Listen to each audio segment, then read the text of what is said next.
다 같이 크게 아멘 하십시다. 아멘. 할렐루야. 오늘 성가대 곡이 감미롭습니다. 그리고 가사는 굉장히 은혜로웠어요. 정말 좋은 찬양 오늘 드렸습니다. 참 부르면서 저건 은혜가 될 것 같아요. 막 부르시는 성가대원들이 저 가사와 곡에 감동을 받아갖고 아마 새 사람이 됐을 거예요. 너무너무 좋은 찬양 들어서 감사합니다. 자, 오늘은 헌금은 해야 하는가 하는 주제가 좀 특별하죠. 헌금은 해야 하는가, 이런 주제로 함께 은혜를 받고자 합니다. 1년에 2번 있는 헌금 설교 주간입니다. 1월달과 7월달에 연중 계획표에 들어가 있습니다. 많은 사람들이 교회 가면 헌금 설교만 한다 그러기 때문에 저는 그 설교를 하지 않으려고 1년에 2번 정해놓고, 2번은 성도들이 어떻게 헌금을 해야 하나님이 기쁘게 받으신다, 이것을 교육시켜 놔야 바르게 드리고 또 바르게 복을 받기 때문에 1년에 2번은 가르치려고 정해놓은 겁니다. 왜 1년에 2번이냐? 한 번만 하지, 듣기 좋은 얘기도 아닌데. 근데 한국 사람은 3개월만 지나면 잊어먹는 은혜가 있어요. 그래서 세월호 사건이 그렇게 컸는데도 6개월 지나니까 다 잊어버리잖아요. 지금 1년 넘었어요. 머릿속에 기억하는 사람 없어요. 한국 사람들은 3년만 지나면 다 잊어버리니까 그래도 잊어버릴 때마다 가르치셔도 되는데, 그래도 3개월에 한 번씩 헌금 설교하면 그것도 듣기 안 좋으니까 완전히 잃어버린 다음에 6개월 만에 한 번을 가르쳐 주자. 그래야 하나님 앞에 헌금을 바르게 해서 하나님께 인정받고 복받는 성도가 될 것이다, 이런 생각을 가지고 1년에 2번 하는 겁니다. 헌금이 없는 교회는 없는가? 한번 찾아보세요. 헌금이 없는 교회 어디 있는가? 헌금이 없는 교회 다녔으면 하는 사람이 있습니다. 아, 나 교회 가면 제일 부담스러운 게 헌금이야. 그 헌금 좀 안 했으면 좋겠어. 헌금 없는 교회를 찾아요. 한마디로 없습니다. 헌금 없는 교회는 없어요. 타종교도 없습니다. 불교나 다른 이슬람교나 다른 무슨 수많은 한국의 종교들이 있는데 어떤 종교도 헌금이 없는 종교는 없습니다. 그러므로 헌금이 없는 신앙생활은 생각하지 않는 것이 옳은 것입니다. 그렇다면 성도님은 헌금을 하고 계시는지요?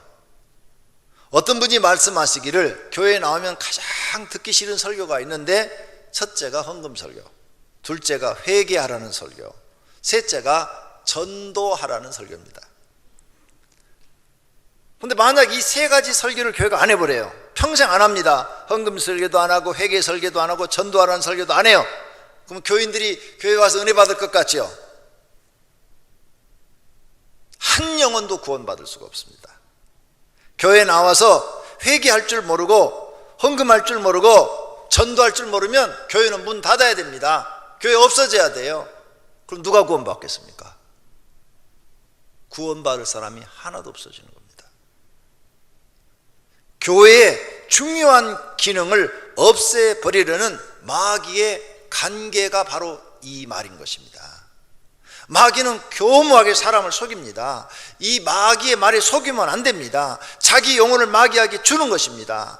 자기 영혼을 마귀에게 속아서 빼앗기는 것은 무서운 일들이 벌어지게 되는 것입니다. 이 세상에서도 하나님의 도움을 받지 못하고 저주를 받고 삽니다. 또 저 세상 하나님 나라에 가서도 하나님 나라 들어가지도 못하고 영벌 받는 장소 지옥에 가서 영원토록 고통을 받는 것입니다. 그러므로 우리는 마귀의 말에 속아서는 절대로 안 되는 것입니다. 아주 생각하지 못하는, 내가 바라지도 않았던 원하지도 않던 끔찍한 일들, 내가 가장 싫어하는 일들이 벌어지는 것입니다. 그러므로 마귀의 관계에 속아서는 안 됩니다. 에베소 6장 11절에 말씀합니다. 마귀의 관계를 능히 대적하기 위하여 하나님의 전신갑주를 입으라. 마귀의 관계를 대적하라는 거예요. 마귀의 말에 속지 말라는 거예요. 하나님의 전신갑주를 입고 마귀와 싸워서 이기라는 거예요. 모든 사람은 하나님의 음성을 들어야 삽니다. 마귀 말 들으면 죽습니다. 모두 하나님의 말씀을 들으시기를 축원합니다. 그렇다면 오늘 첫째로 생각해 볼 주제는 헌금이 없는 교회는 어떻게 될까 하는 것입니다. 헌금 없는 교회는 어떻게 될까? 헌금 얘기를 했는데 그게 굉장히 마음에 부담이 됐는데, 그렇다면 헌금이 없는 교회를 다니면 행복하고 좋을 것 같지요. 그런데 헌금이 없는 교회는 교회를 운영할 수가 없답니다. 교회를 운영할 수가 없어요. 그러면 교회 문을 닫아야 되겠죠? 그러면 교인들이 갈 데가 없어요. 하나님 말씀 들을 장소가 없어요. 그렇게 되면 어떻게 돼요? 구원받는 사람이 없어지는 거죠. 기존 교회는 망하게 되는 거죠. 다음 주부터 우리 교회는 헌금 없습니다. 선포하고 헌금 안 받으면 6개월도 안 가서 문 닫아야 됩니다. 또 새로운 개척교회가 생길 수가 없어요. 헌금을 안 하면 개척교회가 어떻게 운영됩니까? 교회가 운영이 돼야 개척교회가 수십 명한테라도 복음을 전하죠. 운영이 안 되는데 어떻게 복음을 전해요? 복음을 못 전합니다. 목회자들이 다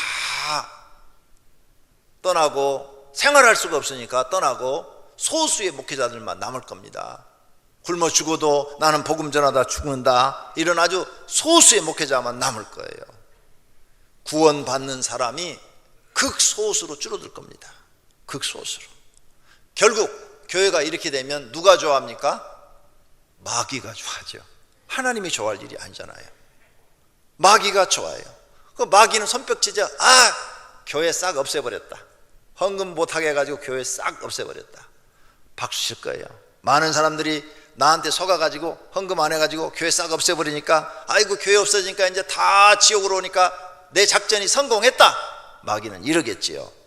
디모데후서 2장 26절입니다. 그들로 깨어 마귀의 올무에서 벗어나. 이런 마귀의 말들, 마귀에게 지금 속아 있는 그 올무에서 벗어나 하나님께 사로잡힌 바 되어 하나님의 뜻을 따르게 하실까 함이라. 마귀의 올무에서 벗어나야 됩니다. 마귀가 한 말에 속아 있는 그 상태에서 벗어나서 이제 하나님 앞에 사로잡힌 바 되어서 하나님 뜻을 깨닫고 하나님을 따라야 우리 영혼이 살고 우리 육신도 살고 복된 사람이 되는 줄로 믿습니다. 그럼 두 번째로, 헌금 안 해도 된다는 교회가 실제로 있느냐예요. 있습니다. 헌금 안 해도 된다는 교회가 이단 중에서 있습니다. 몇몇 이단들에 대해서 제가 연구를 했는데 그 이단들 보니까 이렇게 말합니다. 교회 가면 11조 하라고 그런다. 그러니까 우리 여기 오면 11조 안 해도 된다. 이렇게 사람들을 모집하더라고요. 그래가지고 사람들을 그 이단들이 모집해가지고 한 2, 3년 다녀서 자기 교리를 다 가르쳐서 교리에 푹 빠져서 이제는 기존 교회로 안 가고 기존 교회 있는 사람들을 또 막 꼬드겨갖고 글로 데리고 오고, 야 여기 가면은 11조 안 해도 돼, 헌금 안 해도 돼, 헌금 안 해도 된대. 그렇게 막 거기 가요. 근데 나중에 그 사람들이 뭘 가르치느냐, 전 재산을 팔아서 바치라고 그럽니다. 과거에 한국에 그런 이단들이 많이 있었어요. 그래서 전도관 같은데 전 재산 다 팔아서 들어간 거예요. 전도관에 들어간 사람들은 자기 전 재산 다 팔아서 거기다 집어넣고 들어간 거예요. 나올 때는 아무것도 없는 거예요. 이단한테 속으면 이렇게 되는 겁니다.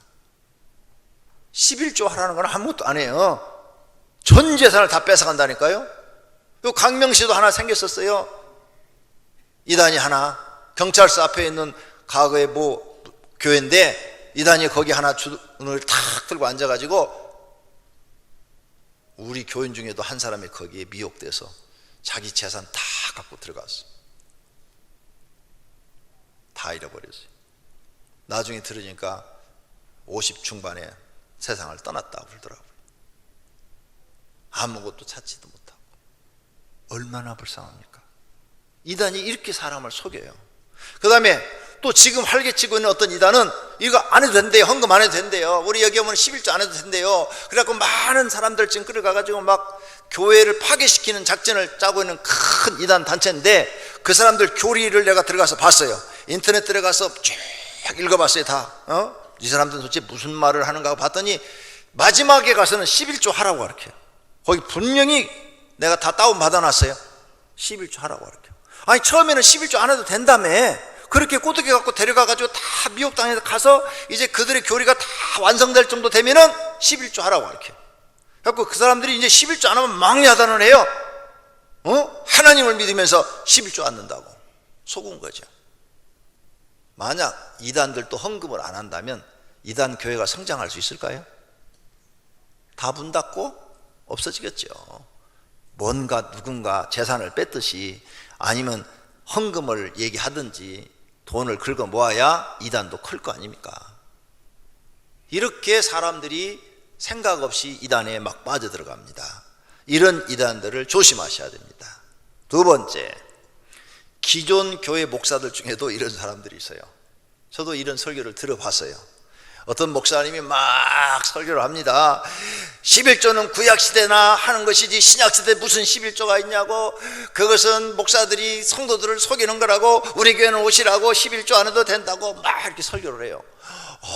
막 사람들이 은혜를 받아가지고 그 교회로 모여. 그 교회는 남의 빌딩을 빌려가지고 거기서 예배를 드리고 있어요. 헌금 안 해도 된다는 거야. 막 헌금 안 해도 된다니까 사람들이 글로 몰려들어요. 그런데 그 사람들이 거기를 가면 거기도 나중에 끝에 가서 설교문을 딱 보니까, 여러분, 그러나 여러분 예수님을 만났습니다. 예수님의 은혜를 받았습니다. 그러면 여러분도 헌금을 드려야 되는데, 내 전부를 드려야 됩니다. 전부를 드려야 됩니다. 그게 진짜 헌금입니다. 이렇게 설교를 하더라고. 그러니까 뭐예요? 뭘 드리라는 거예요? 전부가 뭐예요? 네 것 가진 것 전부를 다 주님께 드리라는 거예요. 그 중에 이제 마음이 약한 사람, 또 심장이 약한 사람, 막 은혜를 받았다고 생각하는 사람은 맞아 나가 여기 와서 은혜 받아서 자기 전 재산 팔아서 바치는, 이런 속임수에 속아서 안 됩니다. 오늘 제가 여러분에게 바르게 가르쳐 드리는 거예요. 그렇게 한 그 목사 사람들을 한 몇백 명 모아봤어요. 그냥 뉴스에 나오고 막 그랬어요.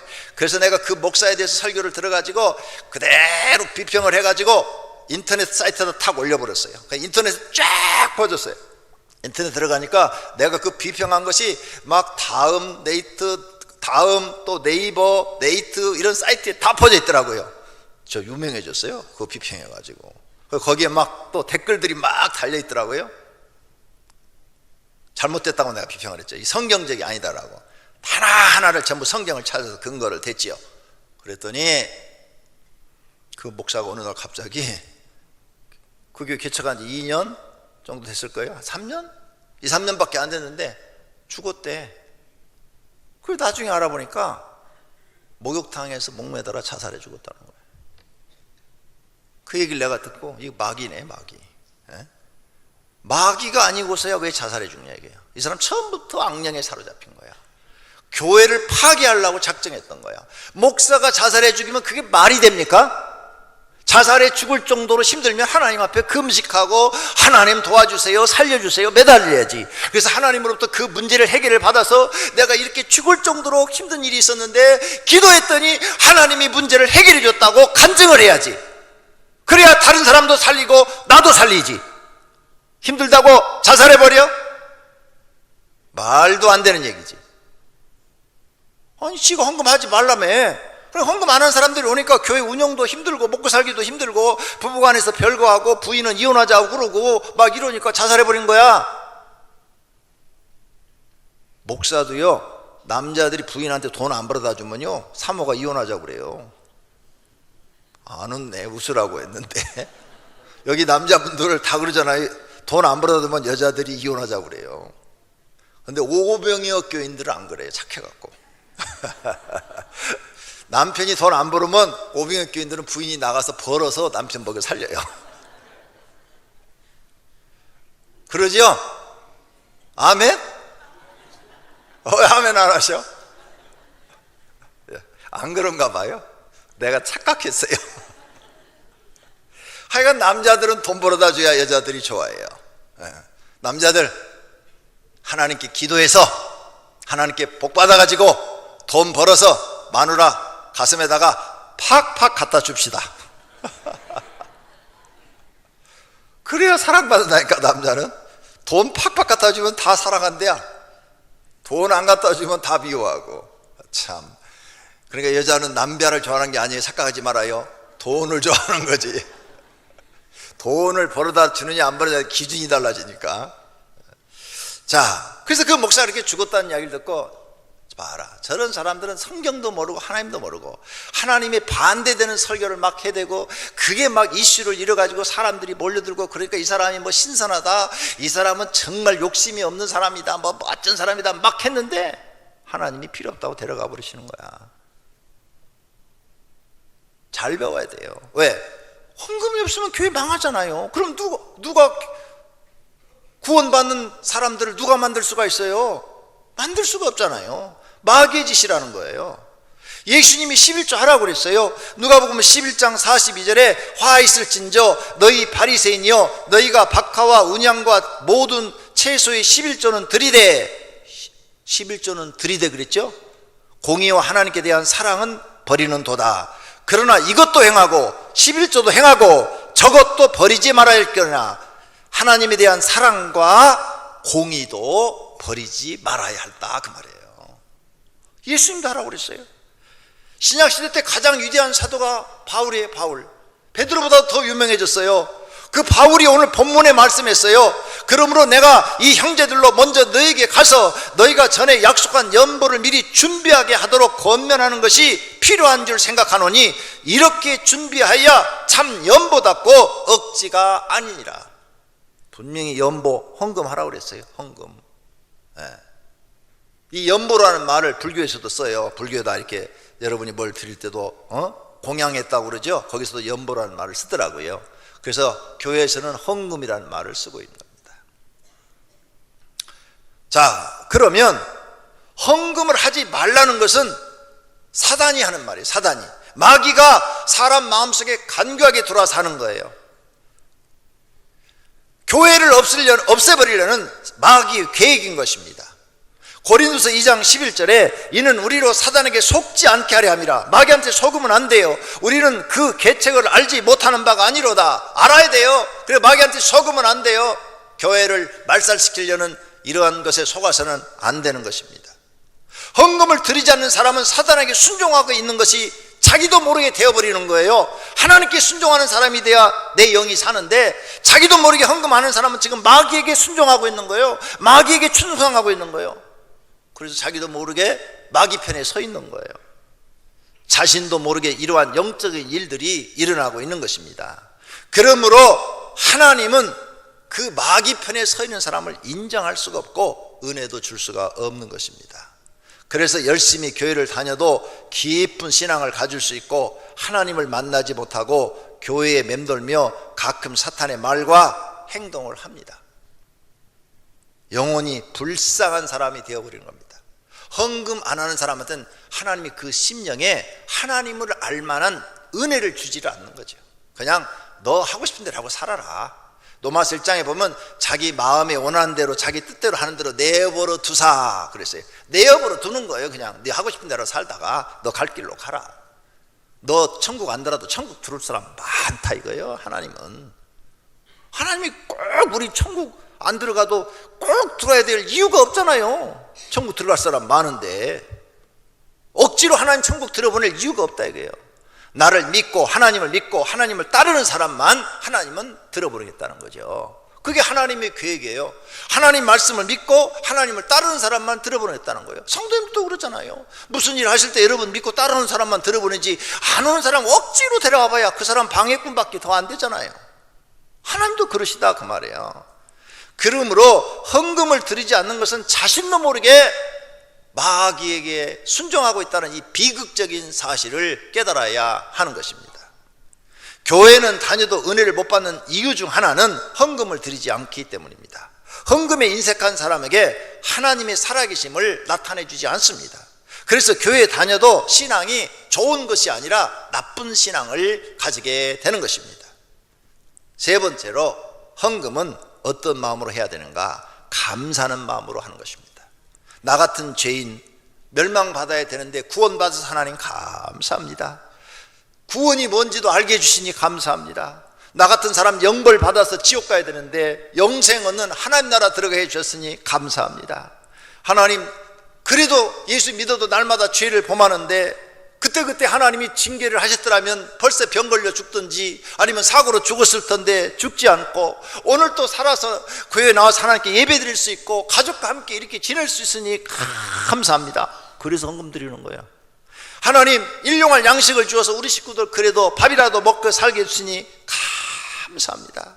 일할 수 있는 건강 주시고 또 일할 수 있는 직장도 주시고 사업장도 주셔서 내가 나가서 그래도 땀 흘려 일을 하면 먹고 살게 해주시니 감사합니다. 하나님 이런 것을 다 알 수 있는 믿음 주셔서 하나님을 아버지라 부를 수 있고 하나님을 찬송할 수 있고 하나님께 기도할 수 있고 이래서 하나님 예배당에 와서 마음껏 예배 드릴 수 있고 이런 걸 하나님이 주신 것 너무너무 감사합니다. 그래서 헌금 드리는 거예요. 헌금에 감사가 빠지면 그건 헌금이 아니에요. 헌금은 11조든 감사헌금이든 건축헌금이든 다 감사하는 마음으로 드려야 하나님이 받으신다는 사실을 믿으시기를 바랍니다. 그래서 사도행전서 5장 18절에 범사에 감사하라 이것이 그리스도 예수 안에서 너희를 향하신 하나님의 뜻이라 그랬어요. 범사에 감사하는 마음으로 하나님께 드리시기를 바랍니다. 그래야 여러분의 헌금이 하나님께 올려지고 하나님이 기쁘게 받으시고 여러분을 인정하시고 복 주실 줄로 믿습니다.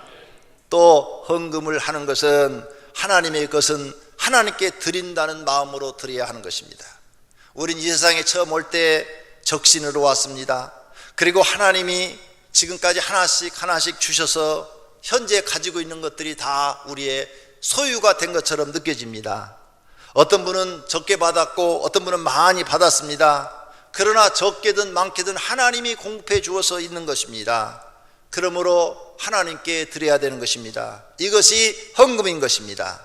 다윗은 이런 마음으로 드렸어요. 역대상 29장 14절입니다. 나와 내 백성이 무엇이기에 이처럼 즐거운 마음으로 드릴 힘이 있었나이까. 모든 것이 주께로 말미암아 싸우니 우리가 주의 손에서 받은 것으로 주께 드렸을 뿐입니다. 다윗은 하나님께 드리는데 이 마음으로 드렸다 그 말이에요. 하나님 내가 성전을 건축하고 싶습니다. 그랬더니 하나님이 너는 안 된다. 너는 전쟁을 많이 해서 많은 사람의 피를 흘렸어. 너는 안 돼. 너의 아들이 짓도록 해라. 그런데 하나님 제가 하나님께 받은 게 있어서 드리고 싶은데 못 짓게 하시면 제가 혹시 성전 건축은 안 하더라도 건축할 재료들 이런 것을 다 준비해 놓으면 그것은 받으시겠습니까? 그래 그건 받겠다. 준비만 해라. 그래가지고 다윗 생애에 건축할 모든 재료들을 다 사서 구입을 해 놓습니다. 그렇게 드리면서 기분이 좋아가지고 아니 나와 여러분 같으면 너 피가 많아서 너 안 받는다 네 아들한테 해라 그러면 하나님 땡큐 돈 많이 쓸 수 있게 허락해 줘서 고마워요 그랬을 거 아니에요. 그런데 다윗은 그렇게 말하지 않았어요. 하나님 그래도 내가 뭔가 하고 싶습니다. 하나님 앞에 뭔가 나도 드리고 싶습니다. 모든 것이 주께로부터 말미암아 싸우니 우리가 주의 손으로 받은 것으로 주께 드릴 뿐입니다. 이 심정으로 성전 건축 준비를 다 해놓은 줄로 믿습니다. 이런 신앙을 배우시기를 바랍니다. 또 하나님께 헌금을 드리는 마음은 청지기 마음으로 드려야 돼요. 청지기 마음으로. 내가 가진 건 내 것이 아닙니다. 욥 엄청난 재산을 가지고 있었지요. 욥의 것이었어요? 하나님이 마귀한테 시험해봐라 딱 한번 허락하시니까 마귀가 가서 하루 만에 모든 재산 싹 없애버려요. 욥의 것이 아니었어. 욥의 것이라면 욥이 지켰어야지. 성경을 보고 우리는 깨달아야 돼요. 아 하나님 것이었구나. 하나님이 풍성하게 쓰도록 허락할 때만 자기 것이었다는 거죠. 하나님이 훅 불어버리니까 하루에 다 날아가 버렸어. 이런 걸 우리가 성경을 통해 깨달아야 돼요. 부자 나발과 아비갈 얘기가 성경에 나와요. 이 부자가 나발이 너무너무 그 동네에 잘 살아가지고 매일 잔치를 벌였대요. 너무너무 잘 먹고 잘 산 거야. 다윗이 그 부근에서 사울한테 도망다니면서 있기 때문에 그 부근의 강도라든지 또 악한 사람들이 생기지 않고 다윗 무서워가지고 그 부근의 동네가 다 편안하게 잘 살았어요. 그런데 다윗이 600명의 부하를 데리고 있는데 먹을 것이 떨어졌어.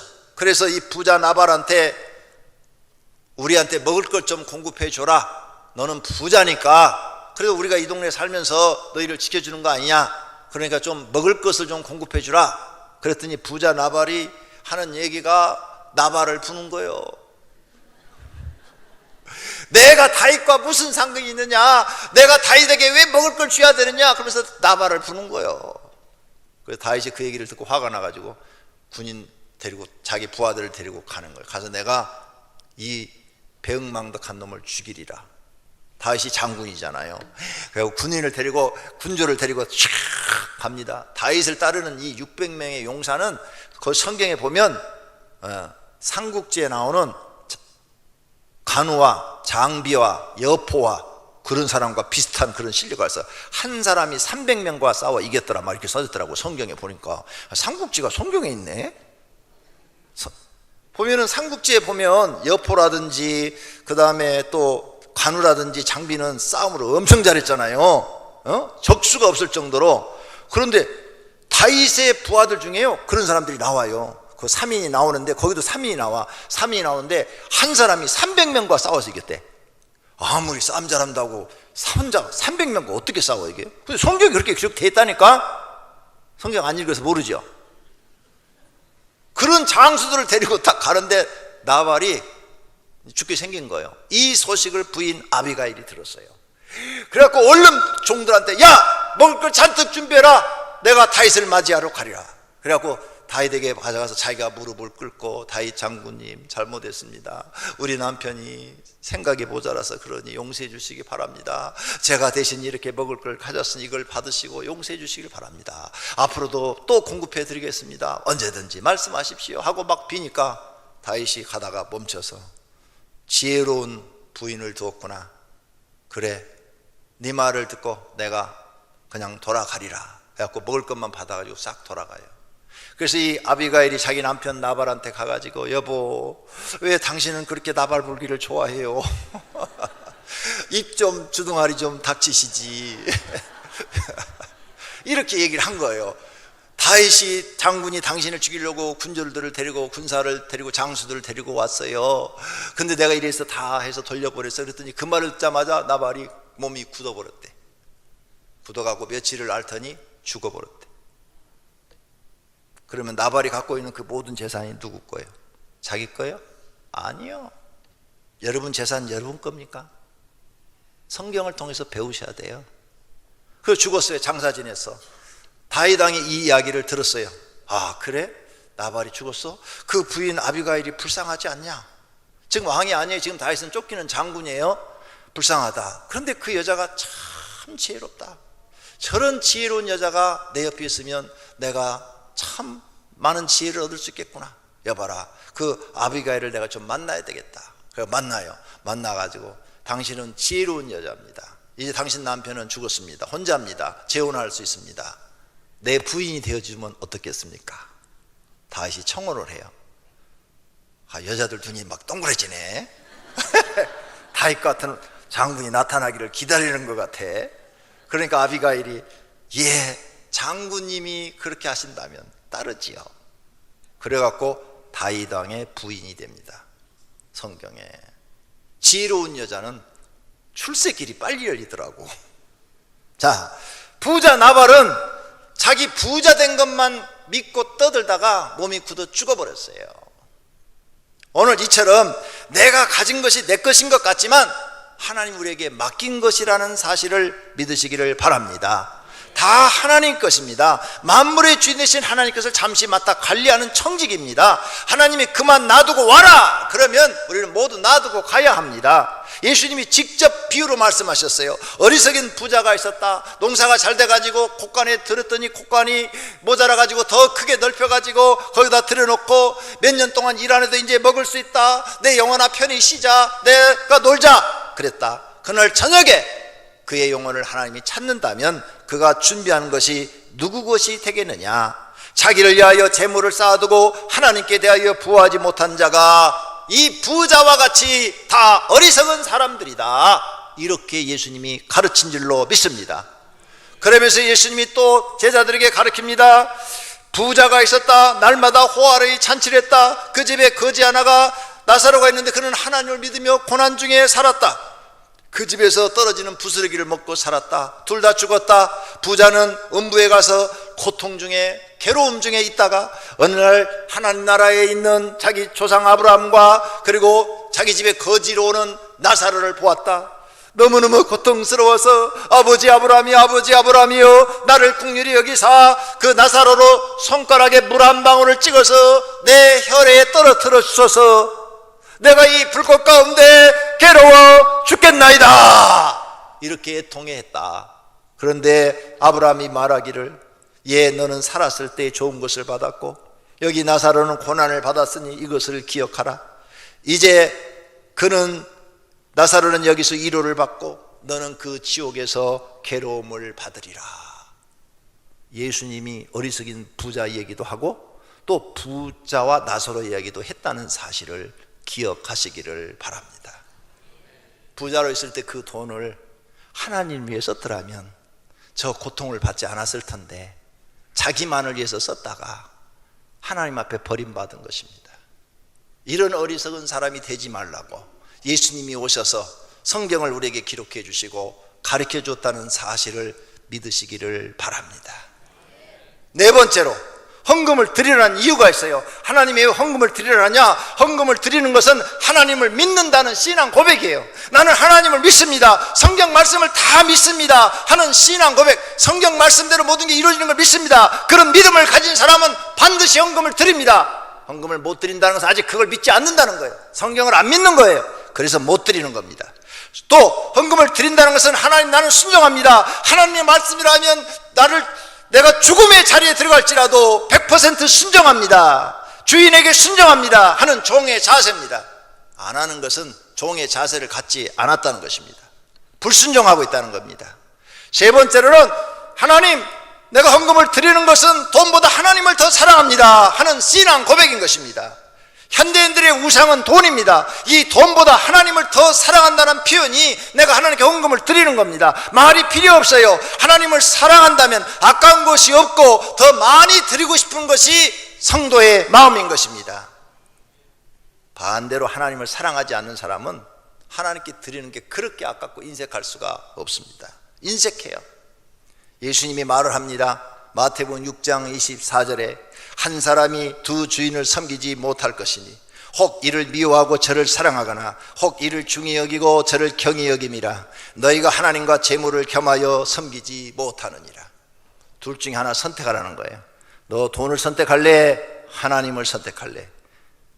네가 하나님을 선택한다면 재물을 사랑하지 말고 하나님 먼저 사랑해라, 그 뜻이에요. 하나님을 사랑하는 사람들은 헌금을 드립니다. 성경에 드리라는 걸 다 드리고 더 드립니다. 더 못 드려서, 더 많이 못 드려서 기도가 이렇게 나요. 하나님, 더 드리고 싶은데 없어서 못 드려요. 그러니까 더 많이 주시면 제가 하나님께 더 많이 드려서 하나님의 사업이 번창하도록 하겠습니다. 이게 하나님을 사랑하는 사람이에요. 하나님을 사랑하지 않는 사람들은 헌금, 성경 구절에 헌금이 딱 나오면 뛰어넘고 다 뛰어넘게. 헌금을 드리는 것은 하나님께서 사람의 마음과 믿음을 보시기 위해서 헌금을 드리라는 겁니다. 지금까지 성도의 헌금이 성도의 마음과 믿음을 하나님께 보인 것입니다. 하나님이 기뻐하시는 마음과 믿음인가요? 아니면 하나님께 인정받지 못하는 마음과 믿음인가요? 마귀는 이러한 것으로 하나님께 미움받게 합니다. 천사는 많이 드려서 하나님께 사랑받게 합니다. 헌금을 많이 드리고 있다면 하나님께 인정받는 믿음이 되는 것입니다. 헌금을 드리지 않고 있다면 인정받지 못하는 것이 되는 것입니다. 하나님의 교회를 풍성하게 하여 많은 영혼을 구원하시는 계획도 있습니다. 교회가 돈이 풍성해야 전도와 선교를 할 수 있습니다. 또 많은 일꾼이 있어야 하나님의 일도 많이 할 수 있습니다. 그러므로 헌금을 드리는 것은 하나님의 일을 하도록 돕는 일을 하는 것입니다. 죄인된 사람이 거룩한 하나님의 사업에 참여하는 것입니다. 이것은 매우 귀중한 축복인 것입니다. 이러한 기회를 하나님 주셨다면 열심히 많이 드려야 합니다. 결론으로 사람은 하나님의 마음을 볼 줄 알아야 됩니다. 하나님은 사람의 마음을 보시는데 사람은 하나님의 마음과 의도를 짐작으로 읽을 줄 모르면 복을 받을 수 없습니다. 하나님이 헌금을 드리라고 하면 그 마음에 어떤 기쁜 뜻이 있다는 것을 깨달아야 합니다. 하나님이 순종하라 하시면 그 하나님의 말씀 속에 뭔가 기쁜 뜻이 있는 것입니다. 하나님이 무언가 하라 하면 그 속에 뭔가 하나님의 깊은 뜻이 있어요. 그걸 볼 줄 알아야 헌금을 드릴 수 있는 것입니다. 그러므로 사람은 하나님의 말씀을 믿음으로 아멘 아멘 하시고 따르면 복이 되는 것입니다. 헌금을 드려야 하느냐 안 드려야 하느냐, 이건 선택이 아니라 하나님을 믿는 사람이 해야 될 필수적인 것입니다. 헌금을 드림으로 더 많은 은혜와 복을 받습니다. 하나님께서 풍성한 삶을 주어 살게 하십니다. 하나님이 그 사람을 인정하십니다. 하늘나라에 영원한 좋은 집을 짓는 것이 됩니다. 모든 성도가 은혜 받고 싶으면 헌금을 드리십시오. 가난을 벗어나고 싶으면 헌금을 드리십시오. 제가 옛날에 막 은사 집회할 때 어떤 정신병자가 왔어요. 젊은 처녀인데 막 완전히 정신이 나가서 병원에도 입원해보고 뭐 기도원 같은 데도 가보고 오만 짓을 다 했는데 못 고쳤다는 거예요. 병원에도 여러 번 입원했대요. 근데 똥 오줌을 가리질 못해요. 한 22살 정도밖에 안 된 처녀인데 대변이 나오는지 소변이 나오는지를 모르는 거예요. 그러니까 이 부모가 죽을 지경인 거죠.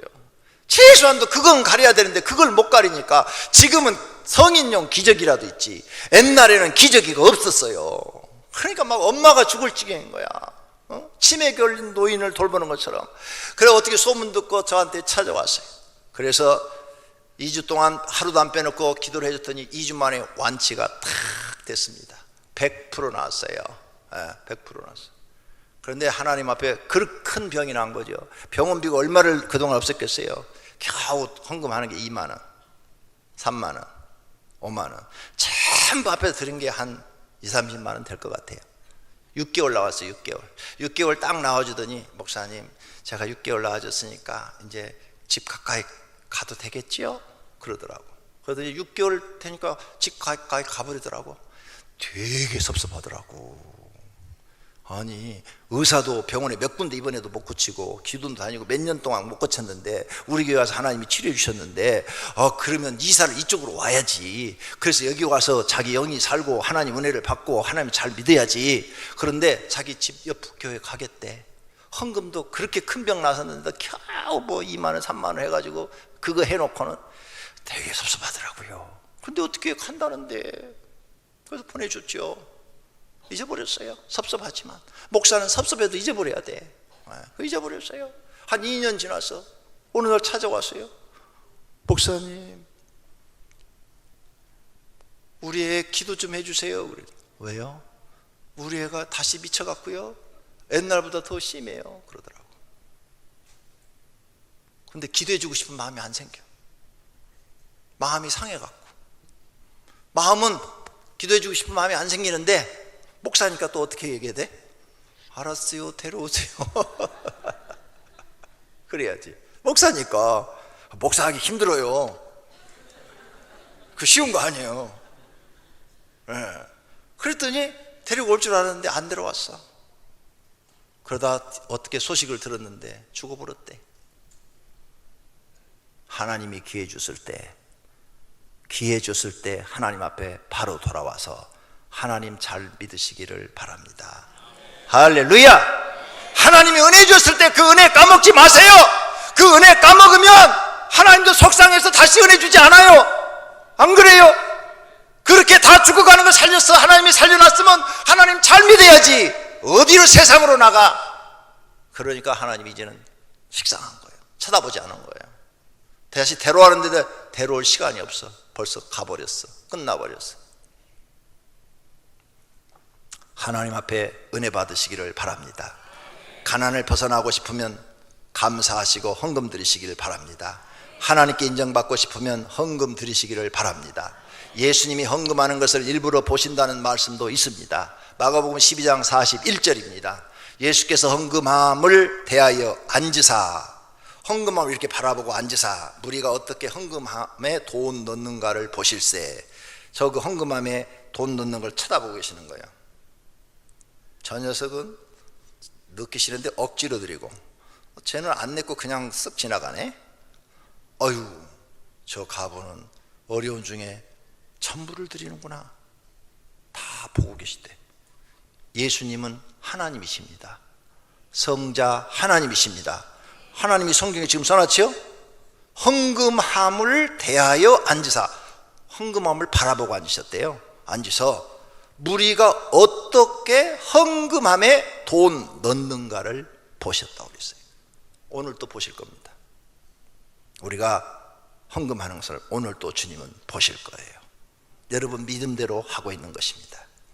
하나님께 헌금을 드리는 일을 오늘부터 실천하십시오.